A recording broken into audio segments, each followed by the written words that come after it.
Motema nange sepeli mingi natangi makomi na yo e. Oyanga motema esepeli natangi makomi na yo elobi tango nange ezali. Kaka na tango nanga nzamboko pambola ngai. Soki osali te yawe na ngai kombo ekochola mapamba e. Soki osali te rabi e echola mipamba ya. Radio Télévision Étoile du ciel, 100% délivrance, 100% édification. Tolanda.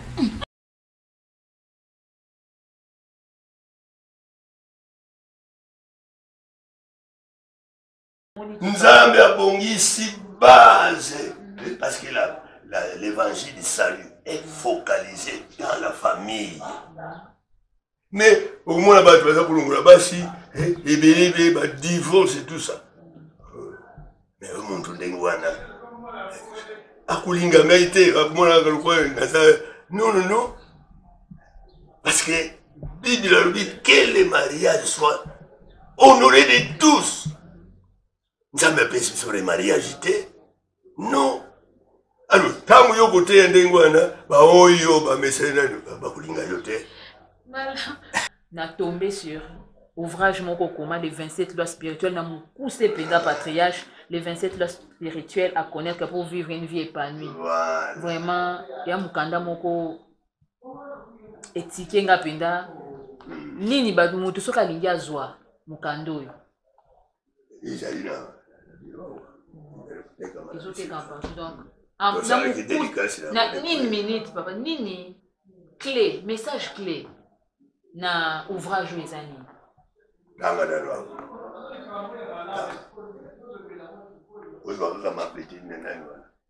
Donc, tu vivras, tu diras à ton fils. Voilà, okay. Tu cultiveras 3 choses. L'amour, la bonté, l'humilité. Tu éviteras 3 choses. La paresse, la vanité, la honte. Tu combattras 3 choses. Les mensonges, la méchanceté, la lâcheté. Tu contrôleras 3 choses. Les caractères, les langages, la conduite. Tu détesteras 3 choses. Les vols, l'injustice et l'ingratitude. Tu sauvegarderas 3 choses. La franchise, la charité et puis l'humanisme. Tu estimeras 3 choses, le courage, la sincérité, la reconnaissance. Tu défendras 3 choses, l'honneur, les foyers, la patrie et enfin, tu n'oublieras jamais 3 choses. La prière, les partages, les pardons, conseil du révérend Dr Charles Kielani Pata. Donc, en bref, la monarchie dans et ça m'a développé mon cœur. 27 lois spirituelles à connaître pour vivre une vie épanouie. Alors, oyo, moi squelette oyo, moi malupa oyo, et cookie ou songa, c'est que vous devez cultiver dans ta vie, c'est que vous devez détester dans ta vie. C'est que vous devez résister ou bien défendre dans ta vie. Et c'est que vous devez contrôler pour vivre et la malam. Oh yo, vous allez là. Parce que ce que vous avez là, ça ne va pas. Il y a qui maman makambo yo, où il avait développé 27 mois spirituels pour une vie épanouie. Merci beaucoup, patriarche. Que comme na suka ni loba suka poto kata. Loba suka na mukuse na minute moko. Ngala kanisi posananga. Bientôt 90 ans. Nous avons besoin. Il y a des successeurs. Nous avons besoin de successeurs. Défendre Christ, ambassadeur pour Christ. Parce que maintenant, itikal mukeye swazonga. Itikal mukeye swazonga. Mais les gens ne sont pas préparés pour la recevoir. Bazakuela makambo kakaya. La fidélité. Alors, mais tout ça a besoin. Ndaki satala. Ngai par la grâce de Dieu. na vive na réveil spirituel ya tata Simon Kimbangu.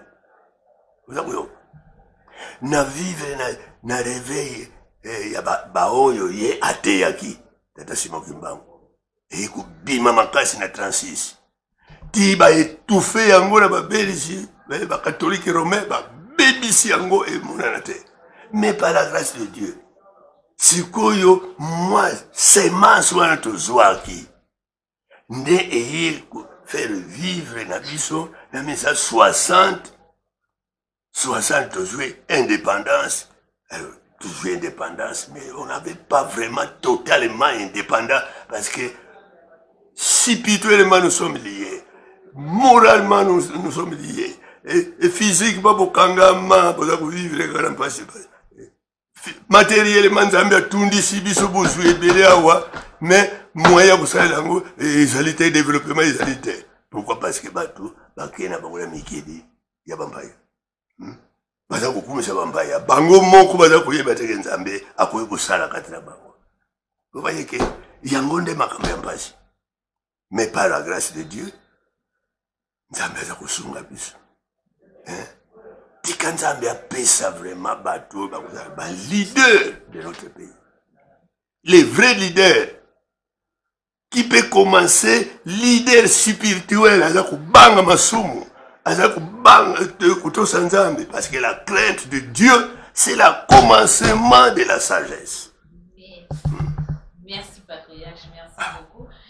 Merci beaucoup vraiment malobano édifié biso donc landina biso pour comprendre que patriarche a lobby en bref baza Azan a besoin d'un successeur valable, on dit ou bazo mérité comme même sous évangile parce que Tobo Sanate au-delà de tout ce que l'on peut faire, Jésus-Christ revient bientôt à Koya Kozwa église ou Ezali épouse naïe.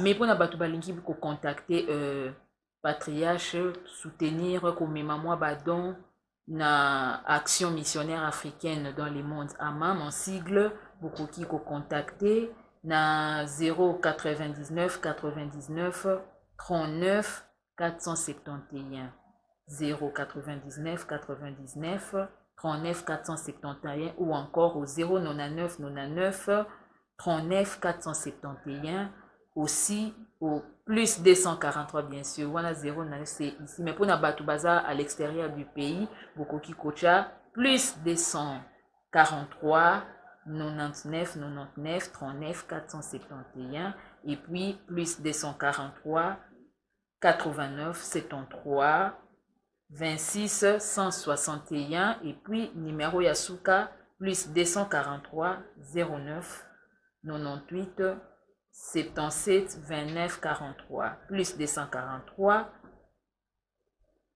99 87 72 943 ou bien Sokoza a Oye, peut-être que ça la tour en République démocratique du Congo au contacter directement patriarche na bureau exécutif Oyeza na avenue des dépôts numéro 113 na commune ya Gombe, référence derrière l'hôtel Estoril sur l'avenue du Flambeau, non loin de l'Institut national des arts, na en sigle. Merci Nabino Sobolandi Biso, vraiment pas de commentaires à faire là-dessus. Merci. Na les révérends pasteurs Nico Bachika, pourquoi pas, na l'évangéliste Liliane Bachika, l'apôtre prodige Tobo Sanité Bane Tumba, éparpillé à travers les mondes, P Balandinho Soya, radio, télé, étoile du ciel, P Toko, clôturé na ko, P Salisu, merci na patriarche, ou ya disposa qui t'en aille, ya koyamba biso malgré ba multiples occupations naïe. Les rendez-vous est pris pour la prochaine fois. Merci, au revoir.